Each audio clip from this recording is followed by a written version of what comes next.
നമസ്കാരം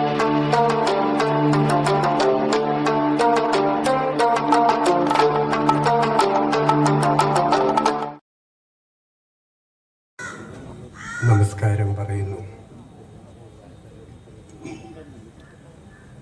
American Serbian കവിയായ Charles സിമിക്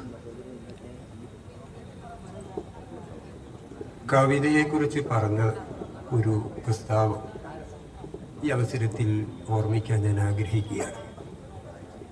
വിഡ്ഢികൾ മാത്രം നിറഞ്ഞ ഒരു ലോകത്താണ് നിങ്ങൾ ജീവിക്കുന്നത് എങ്കിൽ, ക്രൂരന്മാർ മാത്രമുള്ള ഒരു ദേശത്താണ് നിങ്ങൾ ജീവിക്കുന്നതെങ്കിൽ, നിങ്ങൾക്ക് അവിടെയും കവിതകൾ എഴുതപ്പെടുന്നതും വായിക്കപ്പെടുന്നതുമൊക്കെ അനുഭവിക്കുവാനുള്ള സാഹചര്യം ഉണ്ടാവും. അപ്പോൾ കവിതയെ ഇഷ്ടപ്പെടുന്നവരുടെ നാട്ടിൽ ജീവിക്കുന്ന ഒരാൾക്ക് കവിത എഴുതാതിരിക്കാനാവില്ലല്ലോ.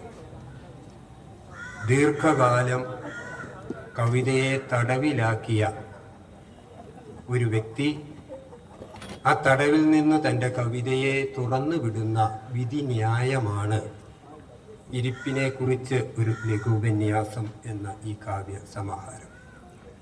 ഈ സമാഹാരം അത്ര നിസ്സാരമായി നമുക്ക് കരുതുവാൻ സാധിക്കുകയില്ല. 92 മുതൽ 94 വരെ 2 വർഷം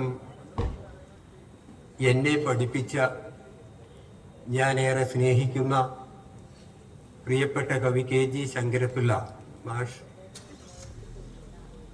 ഒരു കവിതാ പുസ്തകത്തെക്കുറിച്ച് പറയുന്ന അവസരത്തിൽ ഇത്രയേറെ വെള്ളം കുടിക്കുന്ന ഒരു സന്ദർഭം വേറെ ഞാൻ കണ്ടിട്ടില്ല. അപ്പോൾ അദ്ദേഹത്തെ കൊണ്ട് വെള്ളം കുടിപ്പിച്ച ഈ കവിത നമുക്കും അത്ര അനായാസം വഴങ്ങും എന്ന് ഞാൻ കരുതുന്നില്ല. അപ്പോൾ ഈ കവിതയെ കുറിച്ച് ഇവിടെ കൂടുതൽ വിശദമായി സംസാരിക്കാൻ ധാരാളം പേരുണ്ട്. അപ്പോൾ അവർക്കൊക്കെ വേണ്ടി ഞാൻ ഈ കവിതയെക്കുറിച്ചുള്ള എൻ്റെ ചർച്ച ഇവിടെ അവസാനിപ്പിക്കുകയാണ്. ഈ കവിത ധാരാളം പേർ വായിക്കട്ടെ, കവിയെയും കവിതയെയും അടുത്തറിയുകയും സ്നേഹിക്കുകയും ചെയ്യട്ടെ എന്ന് പറഞ്ഞുകൊണ്ട് ഞാൻ നിർത്തുന്നു. നന്ദി, നമസ്കാരം.